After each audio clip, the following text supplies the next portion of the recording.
Tratamos ahora de filología, concretamente de lengua española.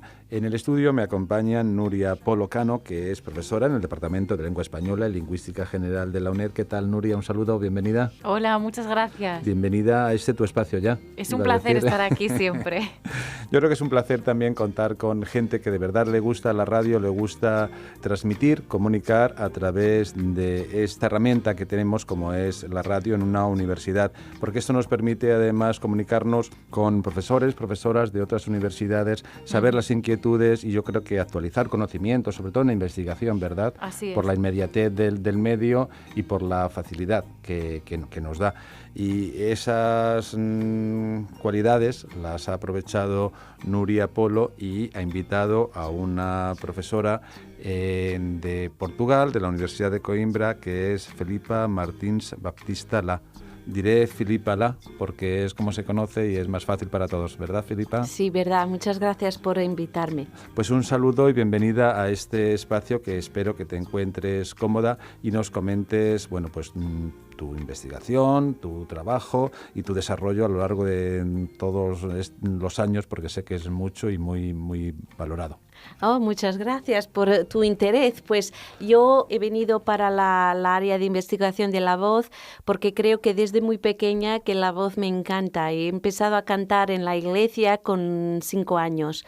Y entonces después mi madre y mi padre me han ayudado y dado la posibilidad de estudiar en el conservatorio, y entonces al mismo tiempo que estudiaba los cursos de ciencias he hecho una licenciatura en biología. También terminé mis estudios en música en el conservatorio de Coimbra y empecé en el conservatorio de Covillán, que es de donde yo soy originalmente, y después pues me encantaba tanto la voz y cantar y todo lo que las multifacetas que la voz posee, que he decidido estudiar la voz y me fui a vivir a Inglaterra, donde he hecho mi maestrado y mi doctorado en la voz, en el área de la voz y los estudios de performance vocal. La verdad que es un placer escuchar cómo transmite además el conocimiento. Yo no sé cómo le ha dado tanto tiempo en la vida, Nuria, con lo joven que es, hacer tantas cosas, ¿eh? Sí, además es una de las investigadoras más importantes y reconocidas en el ámbito no solo europeo, en el ámbito mundial de los estudios de voz. De hecho, en Estados Unidos ha recibido el premio que por primera vez se ha dado a un investigador de fuera de Estados Unidos, el Van Lawrence Award, que es un premio dedicado a la investigación en voz, y ella es la única investigadora que lo tiene sin ser de nacionalidad americana, norteamericana. Porque trabajas también, tu labor de investigación es dentro del Instituto Interdisciplinar, ¿no? Que sí. es algo así como que engloba varias facultades o varias áreas de conocimiento en la Universidad de Coimbra. Sí, estoy asociada al Instituto de Investigación Interdisciplinar, que alberga varios centros de investigación, y yo estoy en el Centro de Investigación de Ciencias Sociales porque la voz pues posee esa característica de reflectir tantos como un diamante los comprimentos de onda y la luz, que divide la luz blanca en diferentes comprimentos de onda. La voz es también un diamante que refleja varias disciplinas, desde matemática a la física, a la psicología, a la arte, a la educación. Entonces, solo podría estar en un centro de investigación interdisciplinar. Sí, bueno, vamos a dedicar este programa a la voz profesional y yo creo que además a añadir a todo lo que ha comentado Filipa, que es soprano, con lo cual espero que podamos disfrutar de cantar, ¿no, Nuria? La tenemos que convencer. Yo te lo digo a ti como cómplice. Hay que convencerla. Pues sí, puedo cantar un pequeño trozo de una canción de Manuel de Falla, de la oración de las madres que tienen en brazos a sus hijos. Dulce Jesús, que estás dormido, por el santo pecho que te ha amamantado, te pido que este hijo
Que este hijo mío no sea soldado.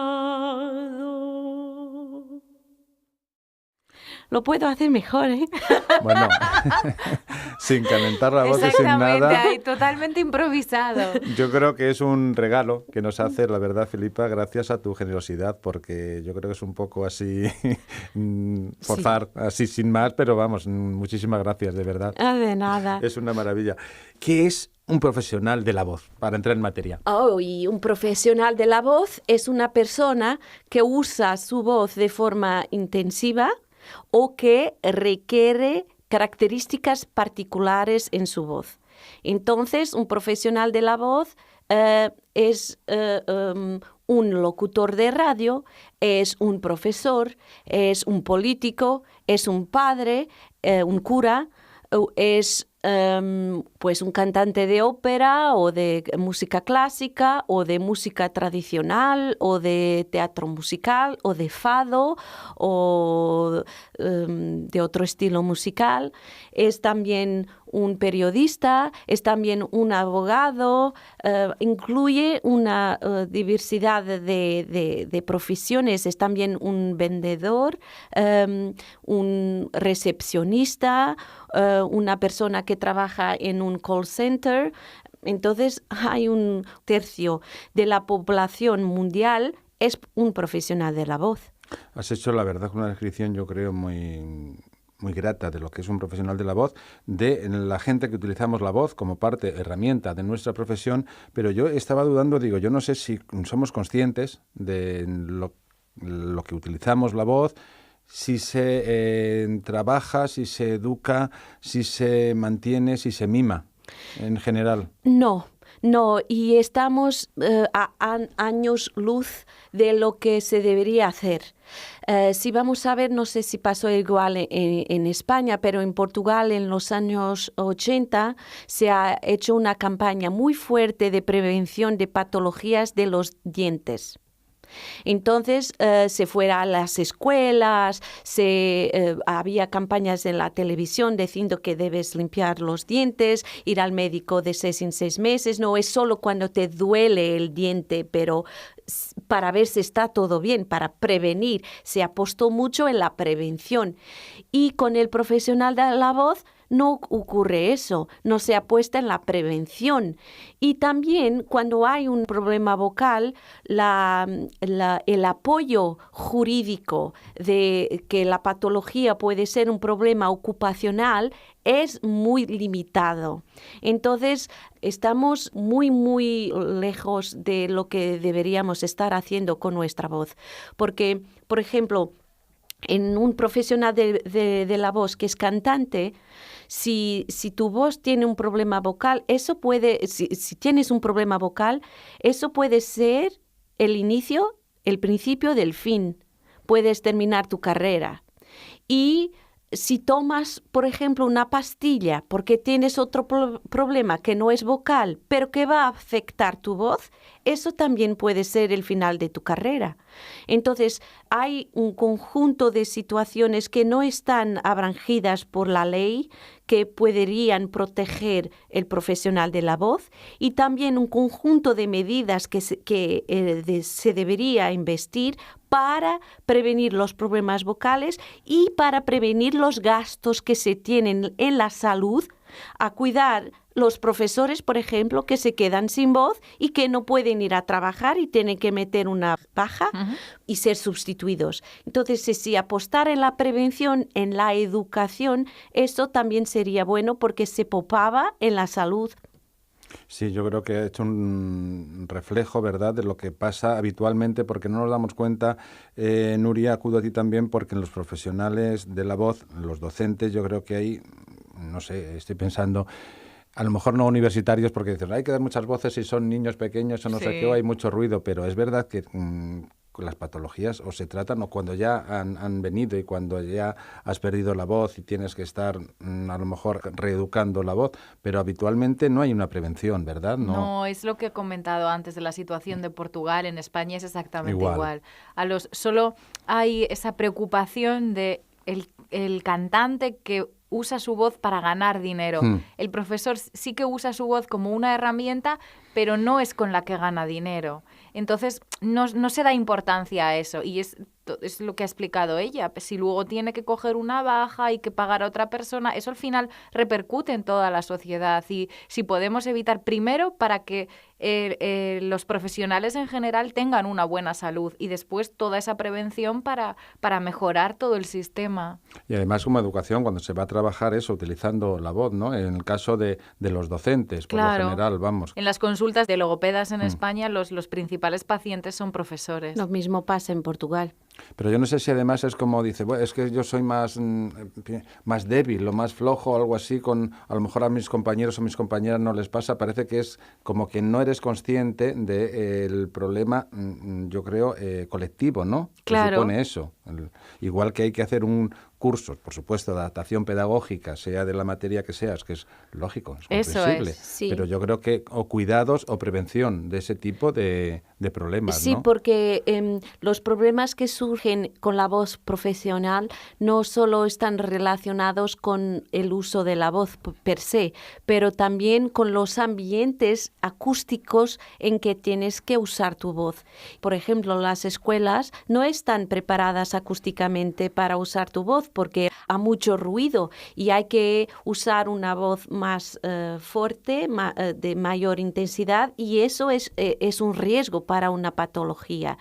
No sé si te das cuenta, pero cuando entrevistamos o cuando hablamos con un profesor, pues inmediatamente empieza a hablar así muy alto porque es normal para él, porque eso es lo que tiene que hacer durante su vida, hablar más alto porque las condiciones acústicas de su trabajo no son las mejores para el uso de la voz. Es cierto, algo que también que se da mucho en España, lo de no acondicionar los espacios. Estamos hablando de educación, pero yo creo que eso es extensible a otros espacios. Pero es cierto, las aulas yo creo que no están estudiadas, ¿no? Sí, la sonoridad, pues en los teatros, en los cines, por supuesto que sí, pero las aulas yo creo que, no sé, es un guiño a los arquitectos cuando lo diseñen, tenerlo presente, ¿no? Porque, vamos, me parece fundamental. Es en general, es toda educación de la población. No somos conscientes de la importancia de ello y no pensamos en ello. Entonces, no aplicamos medidas para prevenir los cuidados de la voz. ¿Qué cuidados se pueden hacer así a modo, no sé, personal o tenerlo presente, cuidar la voz? Un cuidado que yo creo que es muy fácil toda la gente tener es la hidratación, que lo debes tener siempre los niveles de hidratación del cuerpo elevados, que bebas mucha agua, pero sobre todo que calientes tu voz y que relajes, que no se te enfriar tu voz al final de un día de trabajo. ¿Esto por qué? Porque, por ejemplo, imagínate un futbolista entrar en el campo de fútbol para jugar el juego de fútbol sin calentar su cuerpo. No. Él es un atleta. Un profesional de la voz es un atleta de la voz. Con el énfasis que el futbolista usa los músculos todos de su cuerpo, que son músculos grandes. Un profesional de la voz usa músculos pequeños. Los músculos que están en la laringe son pequeños, en el trato vocal son pequeños, en la parte respiratoria son mayores, pero también si no los educas no respiras bien. Y si vamos a ver, la respiración es importante para muchas cosas, no solo para la habla, para tu estado de espíritu también. Y entonces estamos usando un sistema neuromotor muy sensible porque todo es pequeño y vibra mucho. La fuerza de colisión de los pliegues vocales durante un día, durante 8 horas de trabajo, es muy grande. Tan grande que el riesgo de exposición a problemas vocales con uso intensivo de la voz es semejante a la exposición a químicos que no son buenos para la salud o al sol, cuando sabes que tienes que usar protección. Y los profesionales de la voz no están conscientes de eso, que de facto, porque usamos la voz de una forma tan intensiva o tan particular como, por ejemplo, hacer una ópera de 50 minutos o lo que sea, o de 1 hora, pues tienes que calentar la voz con ejercicios específicos. Y también después por la noche, pues calmar lo que has usado. Y eso no necesita mucho tiempo. 10 minutos de ejercicios en el coche, en el baño, donde sea, antes de salir de casa. Eso es el fundamental. Y claro que prestar atención a tu calidad vocal se cambia, lo que ha cambiado. Y si no pasa durante 3 días, procurar a un especialista, no pensar, esto ya me pasa, y esto es porque estoy resfriada, esto es porque no sé qué. Y después todos los otros sistemas que pueden interferir con la salud vocal y que no piensas en eso. Para a lo demás de los resfriados, por tanto, todo lo que tiene que ver con el sistema respiratorio, el sistema hormonal, por ejemplo, puede cambiar tu voz. Hay problemas de la tiroide que cambian la voz, la menopausia cambia la voz, por veces la regla en cantantes de ópera se nota que la voz cambia. Y antes había una ley que protegía las cantantes de ópera que se tenían laringopatía menstruales, que es un edema vocal, microvarices en las pliegues vocales asociados al inicio del ciclo menstrual. Entonces podrían no cantar durante 3 días, ser sustituidas por otras cantantes y recibían su sueldo normal como si tuvieran hecho la performance. A eso se llamaba en los años 70 Respect Days. Y ahora, pues si te dices, yo hoy no puedo cantar porque mi voz no está bien, pues llaman a otra, ¿sabes? No hay una protección jurídica del profesional y sería muy importante porque es una profesión como otra cualquiera, que en otras hay salud ocupacional y ¿por qué no con los profesionales? No, y son riesgos profesionales que desde luego deberían estar, detectados están, o sea que sería ponerse a trabajar en arreglar esa situación. Claro, ¿no? claro. Hay algunas patologías, yo creo que Nuria sabe decir eso más que yo en España, que son consideradas, por ejemplo, los nódulos, ¿no? Sí, los pólipos, que ya se consideran, es lo único que recoge la regulación nacional nuestra de patología vocal, pero lo demás, tú eres un profesional de la voz y si estás disfónico, que no puedes hablar durante un mes, vas a tener tu baja, pero no vas a tener, no está recogido que tengas una compensación, que... Como enfermedad profesional eso es, sería, no se considera, exacto. Si se han incorporado tarde a escuchar este espacio, les recuerdo que estamos en un programa de lengua española que estamos dedicando a la voz profesional. En el estudio me acompañan las profesoras de la Facultad de Filología de la UNED, Nuria Polo, que es quien ha invitado a la profesora de la Universidad de Coimbra, del Centro de Estudios Sociais, que es Filipa, la experta en estudios de voz, muy experta, yo diría. Un placer tener aquí a Filipa, además soprano, y estamos hablando, ya digo, de la voz profesional. Me gustaría, Filipa, que hablásemos de los riesgos ocupacionales que tienen los profesionales de la voz. Has dicho que hasta 1/3 de la población se estima que son profesionales de la voz, que utilizan la voz como herramienta de trabajo, pero eso, ¿qué riesgos ocupacionales supone todo este colectivo que trabaja la voz? Pues los riesgos profesionales son más relacionados con la cantidad de horas que tienen que hablar. Pues si hablas más tiempo, pues estás más en riesgo de una patología.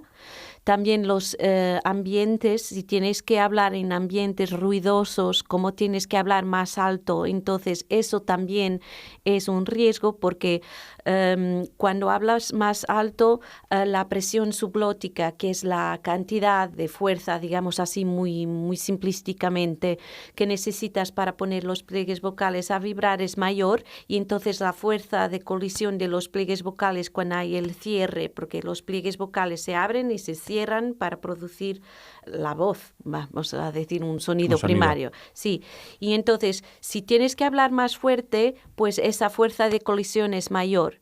Y si hablas sin usar de una forma eficiente el tracto vocal, entonces lo tienes que hacer de forma aún mayor y la forma como los pliegues vocales van a vibrar pueden tener una vibración tipo de chicote, de látigo. Y ese látigo lo que hace es, imagínate un papel y dasle un látigo. ¿Qué pasa? ¿Qué ocurre con el papel? Se va a romper. Entonces, eso es lo que pasa a las estructuras de la mucosa de los pliegues vocales si la colisión es en látigo, porque es muy fuerte. Entonces, esos son todos riesgos ocupacionales, si tienes que hablar más alto, y otros riesgos que pueden ser también ocupacionales, pues, por ejemplo, en un cantante profesional de ópera, si tienes que cantar repertorio que no es para tu voz. ¿Cómo explico esto? Muy fácil.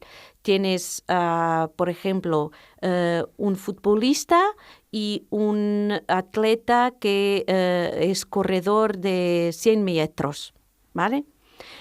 Tú preparas el cuerpo de futbolista para estamina, pero preparas el cuerpo del corredor de 100 metros para velocidad. Entonces, el entrenamiento es específico para cosas diferentes. Entonces, el cantante de ópera, nosotros somos todos iguales, pero todos diferentes. Mis pliegues vocales son femeninos, pero pueden ser más pequeños que de Nuria o un poco mayores, o yo puedo tener más colágeno en la lámina propia o menos colágeno. Es como la piel. Hay personas que son más propensas a arrugas y otras menos. Entonces, somos todos diferentes. Y lo que ocurre es que si tú instrumento vocal está hecho para cantar, por ejemplo, Mozart, repertorio con una orquesta más pequeña, y empiezas a aceptar, porque tienes que ganar tu vida, repertorio de Verdi, que tiene una instrumentación mayor, vas a usar tu voz de forma contraproducente forzada. Sí, para tu cuerpo y para tu entrenamiento. Entonces, eso es otro riesgo ocupacional. Y hoy en día la concurrencia, la competición entre trabajos es tan grande que no te puedes dar al lujo de decir, no voy a cantar eso, ¿sabes? Entonces, es un riesgo si no sabes decir que no a cosas que no son para tu voz.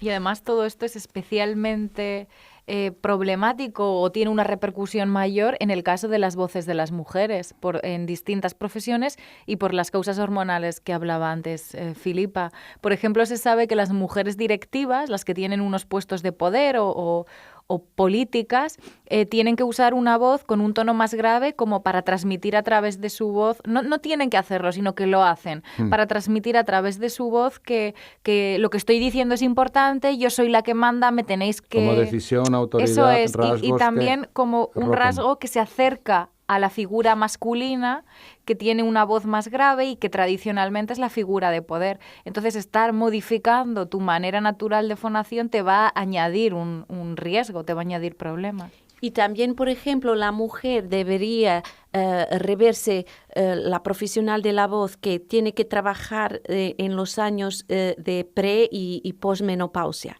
Porque, por ejemplo, la menopausia, la voz cambia. Va a cambiar más en más mujeres que otras, porque ya expliqué que todos por dentro somos diferentes y por fuera.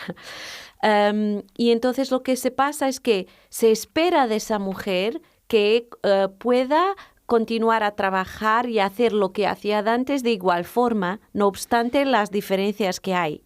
Y las mujeres, pues la menopausia, la edad media en los 52 años, y se ven con estos cambios y tienen que encontrar estrategias para poder hacer su trabajo bien, no obstante las dificultades que puedan tener con su voz. Pero a los hombres no le exigen eso, porque los hombres la andropausia ocurre cuando ya no están trabajando.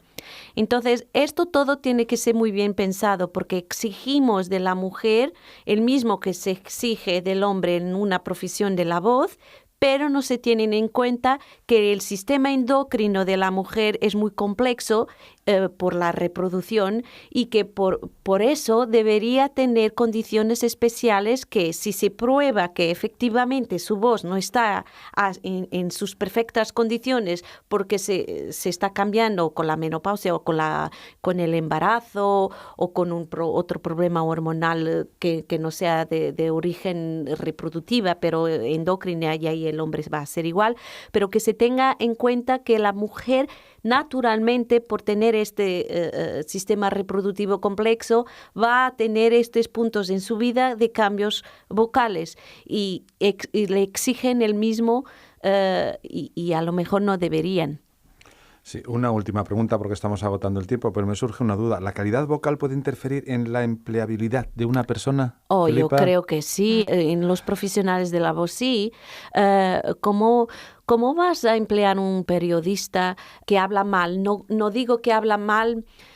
Por ejemplo, que hable mal en la articulación, que tenga problemas de dicción. ¿Sabes? Muchas veces los políticos tienen problemas de dicción y toda la campaña pues tiene que hacer entrenamiento para mejorar, porque si no, ¿cómo va a ser creíble lo que dice si tiene problemas de dicción?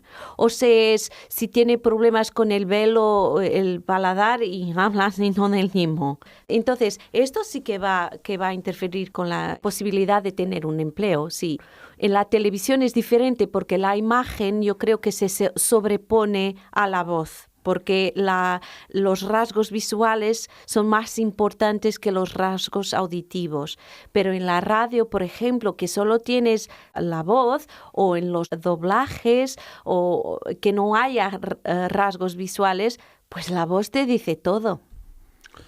Es un placer escuchar a Felipa La. La verdad nos quedaríamos, yo creo, programas y programas. Claro. Nuria, te doy la enhorabuena por un acierto traer a este espacio, porque yo creo que además es una labor de la universidad, y además una universidad a distancia en la que no hay fronteras, no tiene que haber, para eso están las ondas de la radio. Felipa, de Portugal, de Coimbra, del Centro de Estudos Sociais de la Universidad de Coimbra, de Portugal, Nuria Polo, de la Facultad de Filología de la UNED. Pues yo creo que estos encuentros, yo creo que hacen universidad, ¿no? Que es Así de lo que es. se trata, de comentar las investigaciones, Claro que transmitirlas a través de la voz, como lo ha hecho especialmente, además, siendo soprano, como no, que hemos podido escuchar su voz.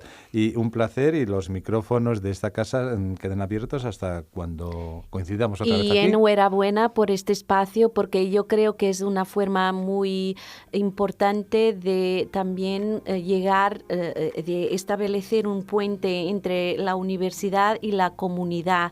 Y yo podría hablar de cosas más científicas, pero yo creo que la función de programas como este, que es de LOVAR, porque son muy importantes, es eso mismo, dar información a la población, a la comunidad, que lo que se hace en la universidad también es para ellos.